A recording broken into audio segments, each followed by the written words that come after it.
Sentimentos complexos, comportamentos em ação, uma dança intricada de emoção. Vamos juntos desvendar, entender as neurociências com Adriano Freitas. Você está ouvindo mais um episódio do podcast sobre neurociências, produzido em parceria com o Programa de Extensão Sustenta a Vida da Universidade Federal Fluminense. Eu sou o Adriano Freitas, pós-graduado em neuroaprendizagem, especialista em neurociência clínica, neuropsicologia clínica. No episódio de hoje, eu falo sobre terapias holísticas e neurociências.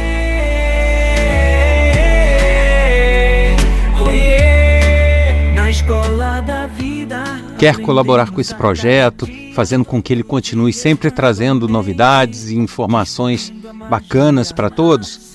Basta compartilhar esse canal e os episódios de sua preferência com seus amigos, colegas de trabalho, parentes, pois é o compartilhamento e a audiência que garante a continuidade do projeto.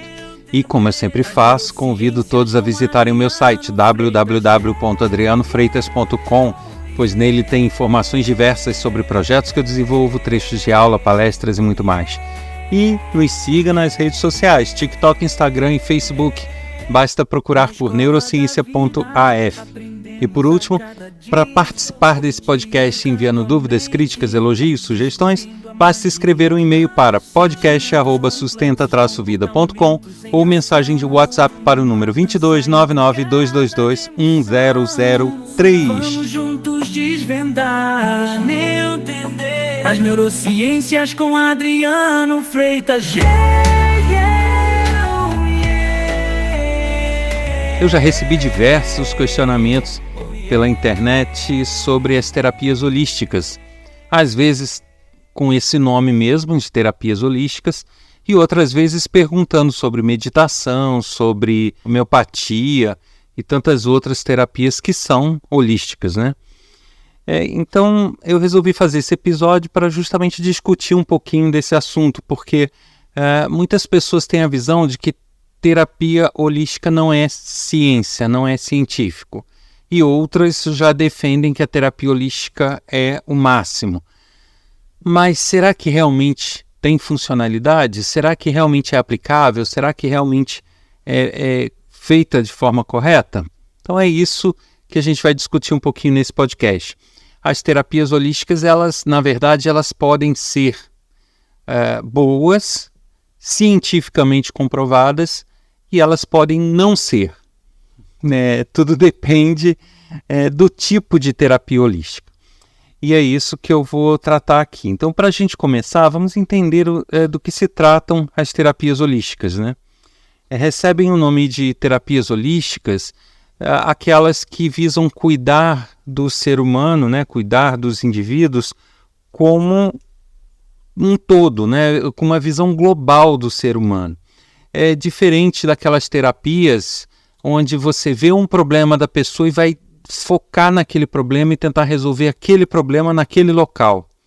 A terapia holística não, ela já busca ver um conjunto, envolver a mente, envolver o corpo, envolver tratamentos e atividades que visam dar um equilíbrio global e com isso solucionar as questões. Esse é o objetivo das chamadas terapias holísticas, né? Ela não busca ficar apagando incêndio aqui e ali de acordo com o que vão aparecendo problemas. Então, em alguns momentos, ela parte do princípio de que alguns problemas são originados por outras coisas. Então, com essa visão global, ela visa dar esse equilíbrio para que realmente, além de resolver o problema, se evite o surgimento de novos. E as terapias holísticas, elas têm como propósito tratar diversos tipos de problema de saúde, né? Como insônia, medo, ansiedade, dores físicas, musculares, bloqueios. E elas também são utilizadas como tratamentos complementares, contribuindo muitas vezes com os tratamentos ditos convencionais, né? No Brasil, algumas terapias da visão holística, elas são oferecidas até gratuitamente pelo SUS. E aí eu me refiro, no caso, à acupuntura, à homeopatia, que são inclusive reconhecidas pelo Conselho Federal de Medicina. que existem cientistas, existem médicos que não concordam com esse reconhecimento e com esta chancela da ciência a esse tipo de terapia. Porém, já existem algumas comprovações e a neurociência vem comprovar a funcionalidade e a eficácia de algumas delas. Dentre as terapias holísticas, eu citei aqui a acupuntura, a homeopatia, mas existem outras, né? Existem terapias de florais, cromoterapia, massagens, terapias com cristais, aromaterapia, fitoterapia, reflexologia, shiatsu terapia, reiki e por aí vai. E essas terapias holísticas, elas são práticas terapêuticas que têm ganhado espaço, cada vez mais espaço. Agora, trazendo isso para a neurociência, né? Porque afinal esse podcast é de neurociência. Então, eu fiz aqui um panorama geral do que seriam as terapias holísticas, mas aonde entra a neurociência aí? É porque a partir da propagação e da difusão desse tipo de terapia, vários estudos surgiram no sentido de entender qual a eficácia e como isso afeta o nosso comportamento, a nossa saúde, né, a nossa mente, porque uma boa parte delas lida com a mente também. E tem-se chegado à conclusão de que por N fatores, muitas delas são realmente eficazes. Veja bem, eu estou me referindo a grupos dentro das chamadas terapias holísticas. Eu não estou dizendo que a neurociência endossa e recomenda todas elas. Deixo isso claro aqui. Então, para começar, por exemplo, a meditação. Ela faz parte das chamadas terapias holísticas. Você fazer meditação, a meditação pura e simples ou aquela meditação acompanhada de algum tipo de exercício, ela é uma atividade que já se comprovou fortemente pelas neurociências que possui uma eficácia muito grande. E ela possui uma eficácia muito grande justamente porque ela consegue reduzir os níveis de estresse, os níveis de ansiedade. E a ansiedade a gente já sabe que é um fator que dispara e que provoca diversas outras patologias e diversos outros transtornos. E como a meditação ela se mostrou muito eficaz no controle da ansiedade, principalmente nesse controle de ansiedade, ela por tabela acaba sendo uma terapia que combate outros tipos de problema que surgem por derivação da ansiedade excessiva. Então, é o tipo de terapia que é sim recomendada pelas neurociências e existe essa comprovação.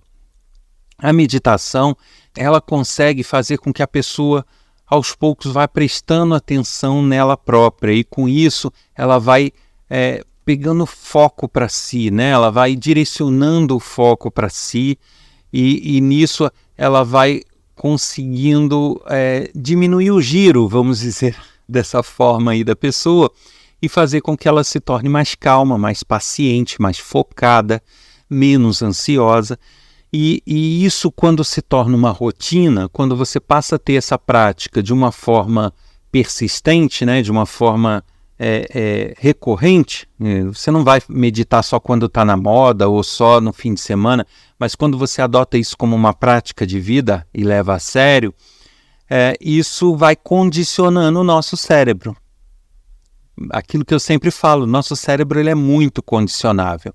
Então, se a pessoa é extremamente ansiosa e ela consegue ir, através da meditação, tendo um controle dessa ansiedade e vai insistentemente trabalhando esse controle de ansiedade, o cérebro ele vai se moldando, né? Ele vai se condicionando a sozinho conseguir fazer esse controle. Então, depois de um certo tempo, mesmo sem estar meditando, a pessoa já tende a estar com essa ansiedade mais controlada, justamente pela modelagem, pela neuroplasticidade, né? pela adaptabilidade que o cérebro tem, pelo condicionamento que é feito com essa prática de forma recorrente. A acupuntura, ela ainda não tem assim um martelo batido dos mecanismos que envolvem, mas já existem bastantes pesquisas que demonstram alguma eficácia também, porque a acupuntura o que ela faz é, através daquelas pequenas agulhas, estimular certos pontos que são condutores nervosos, né? Então, ela estimula certas terminações nervosas a reagirem ao estímulo da agulha. E como o nosso corpo ele é todo interligado através de feixes, né, e de condução nervosa, ao estimular um ponto que de repente estava com uma condução mais prejudicada, se você consegue fazer um estímulo ali, fazer ele reagir, é a mesma questão lá do exercício físico, que eu sempre falo do uso do cérebro, né? Você, ao não usar alguma coisa, você tende a ir perdendo aquela funcionalidade. Ao ser estimulado aquela coisa e passar a usar, você acaba fortalecendo aquele elemento. Então, as pesquisas demonstram que é meio por aí. A acupuntura ela estimula pontos nervosos que acabam reforçando os estímulos nervosos que tem que trafegar por ali. E isso acaba melhorando algumas condições. Já outros tipos de terapia, como aromaterapia, musicoterapia, elas têm um efeito também muito forte no cérebro. Existem episódios onde eu detalhei isso mais. Podem retornar lá onde eu falo sobre a música, né? E sobre as reações do cérebro, né? Sobre as memórias afetivas e tudo. Então, a música e os aromas, né? No caso da aromaterapia e da musicoterapia, são elementos que eles têm um grande poder sobre o cérebro. Tanto um quanto o outro, tanto a música quanto os cheiros, eles são capazes de despertar emoções, de despertar lembranças, de fazer a pessoa reviver determinadas situações. Então, se esses estímulos forem bem trabalhados, tanto o estímulo musical quanto o olfativo, você acaba tendo estímulos de áreas do cérebro ligadas a essas memórias passadas ou a essas emoções que estão lá armazenadas e que fazem essa ligação com os estímulos que são recebidos.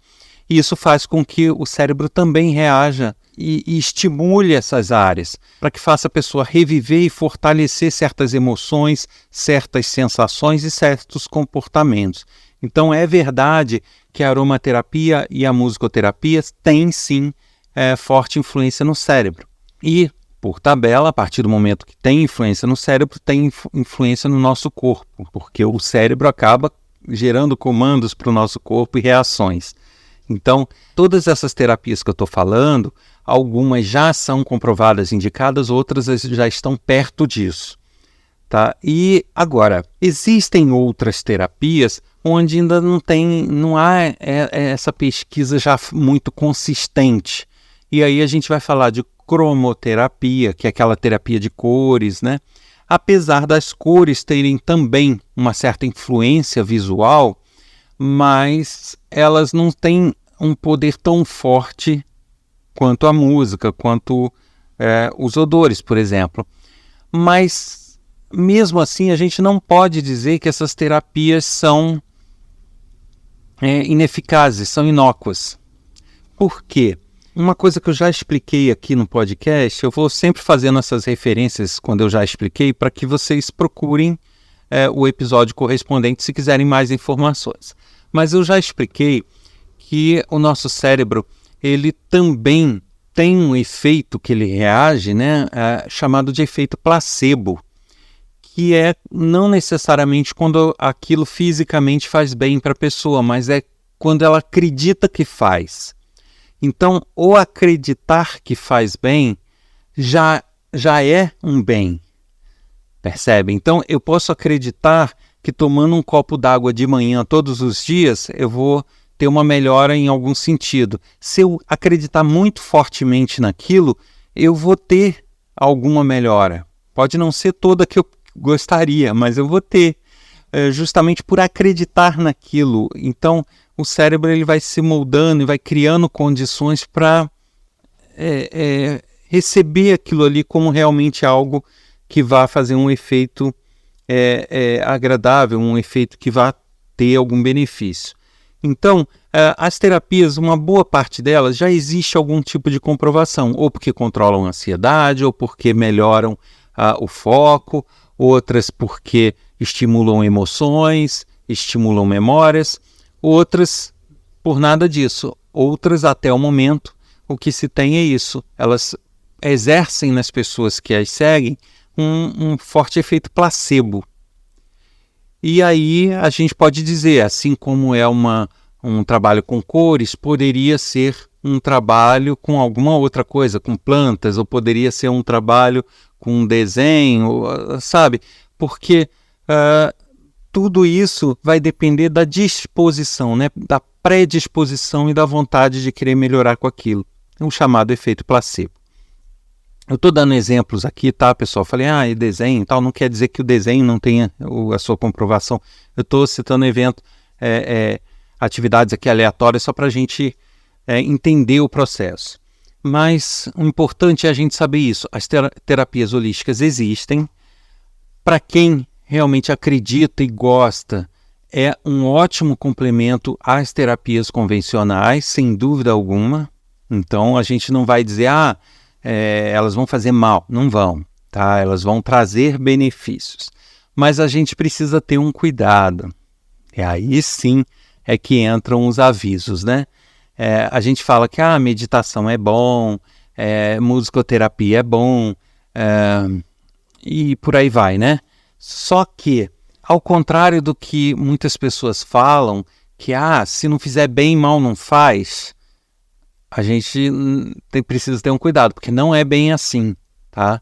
Então, o fato de ser uma terapia que muitas vezes a pessoa não precisa ser formada naquilo, né? Não existe faculdade de cromoterapia, não existe universidade para formar especialistas em meditação, mas justamente por isso gerar efeitos na pessoa, de alguma forma, nem que seja o placebo, o ideal é que seja feito e promovido por pessoas que têm algum conhecimento do corpo humano, das sensações humanas, das emoções humanas, da mente humana. Eu falo isso porque você tem pessoas realmente saudáveis que só querem manter a sua saúde, manter o seu bem-estar, mas a gente tem pessoas fragilizadas recorrendo a esse tipo de terapia. Então você pode ter pessoas com transtornos psicológicos, com problemas pessoais muito sérios, com quadros depressivos. E se você, por exemplo, para essas pessoas trabalha uma musicoterapia de uma maneira não planejada, de forma que alguma parte da terapia estimule emoções mais depressivas, né, que puxem a pessoa ainda mais para a depressão, ele vai fazer mais mal do que bem. Então não é correto dizer, se não faz bem, não faz mal. Faz. Então ele pode fazer bem, mas ele também pode fazer mal. Então por isso a gente tem que ter cuidado justamente com quem fazer, com que frequência, sabe? A gente tem que pensar e pesquisar. A gente tem que imaginar aquela máxima. A diferença entre o remédio e o veneno é a dose. Com certeza, dependendo da dose, da quantidade, da forma de fazer, você pode ter muitos malefícios. Então eu deixo aqui esse alerta que o fato de ser uma terapia holística, de ser uma terapia complementar, de ser indicado até pelas neurociências, uma boa parte delas, não estou falando todas, mas estou falando uma boa parte delas, mas elas precisam ser feitas de uma forma cuidadosa, né? Existem até profissionais de psicologia, profissionais de neurociências que promovem esse tipo de terapia. E aí o meu conselho é dar preferência a esses profissionais, justamente porque um profissional de psicologia que trabalha com musicoterapia, ele vai saber até onde ir, como ir, de que maneira e com que intensidade. Então é diferente de uma pessoa que não tem formação nessa área e que vai fazer porque aprendeu na internet ou porque aprendeu na prática. Pode dar muito certo, mas ela pode pegar casos específicos onde não dá tanto certo assim, né? Então, o ideal é cada um ter essa consciência de buscar o que é melhor para si. E um último alerta que eu faço sobre esse tema é o seguinte: elas são indicadas, elas são um auxílio muito grande, mas elas devem ser consideradas como terapias auxiliares, tá? A gente não pode transformar isso naquele famoso, tem uma pessoa da minha família que está com câncer, ela vai tratar com musicoterapia ou com acupuntura e vai ficar curada. Cuidado, não é assim que funciona, tá? Elas vão servir para ajudar no equilíbrio, ajudar na diminuição da ansiedade, da insônia, que vão trazer benefícios enormes no tratamento. Mas você não pode deixar de adotar os tratamentos tradicionais, porque algumas doenças se resumem a isso que as terapias holísticas tratam, mas outras vão muito além, e elas não vão ser capazes de atuar por completo, elas vão ser adjacentes. Então, uma pessoa que tem um transtorno de ansiedade, ela muitas vezes pode sim se controlar e se manter bem apenas com uma terapia holística, como uma meditação, por exemplo. A meditação pode fazer tão bem que ela não dependa de remédios, não dependa de nada clinicamente. Correto, é um caso. Mas, por exemplo, um câncer já não é o caso. Então a gente tem que ter o bom senso de saber até que ponto confiar somente nas terapias holísticas, até que ponto só ela poderia nos dar apoio e até que ponto a gente não pode fazer isso. A gente tem que usar elas como terapias auxiliares, né? E aí, em doenças assim mais agressivas, realmente não tem como. As terapias holísticas, elas tendem a ter uma eficiência maior quando existe alguma questão comportamental, de sentimento, da mente envolvida. Então, como eu falei, o controle da ansiedade, né, a agressividade, uma série de situações como essa, ela consegue manter um bom controle. E aí, realmente, em alguns casos, a pessoa até abandona a parte clínica, porque ela melhora tanto e se dá tão bem que fica legal. Mas as questões que vão além da mente, né, que existem células no corpo que estão ruins e problemas mais graves, a gente não pode abandonar o tratamento convencional, não deve, tá? E até nesses que são mais leves, é o que eu falei, não se deve. O ideal é trabalhar em conjunto, porque aí as terapias holísticas, elas vão entrar como um coadjuvante. Como eu citei antes, você melhora da ansiedade, melhora das suas aflições, do seu nervosismo, você acaba refletindo isso no seu dia a dia, refletindo isso no seu corpo. Então, eu diria que as terapias holísticas não são inimigos da ciência, a ciência não é inimiga das terapias holísticas, desde que sejam usadas de forma adequada por pessoas adequadas.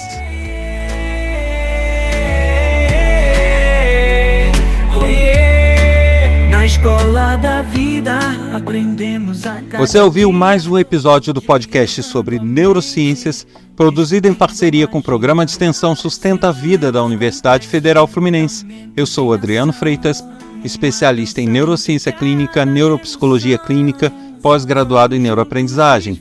Escreva pra gente, podcast@sustenta-vida.com ou mensagem de WhatsApp para o número 22 99222 1003, trazendo dúvidas, críticas, elogios, sugestões e tudo o que você quiser falar sobre esse podcast. E não deixe de nos ajudar a promover esse projeto. Para isso, compartilhe os episódios, compartilhe o canal sempre que você puder nas suas redes sociais. Não deixe de nos seguir lá nas redes sociais, neurociência.af, TikTok, Instagram e Facebook. Semana que vem tem mais. Eu aguardo vocês. Até lá. Vamos juntos desvendar, entender as neurociências com Adriano Freitas.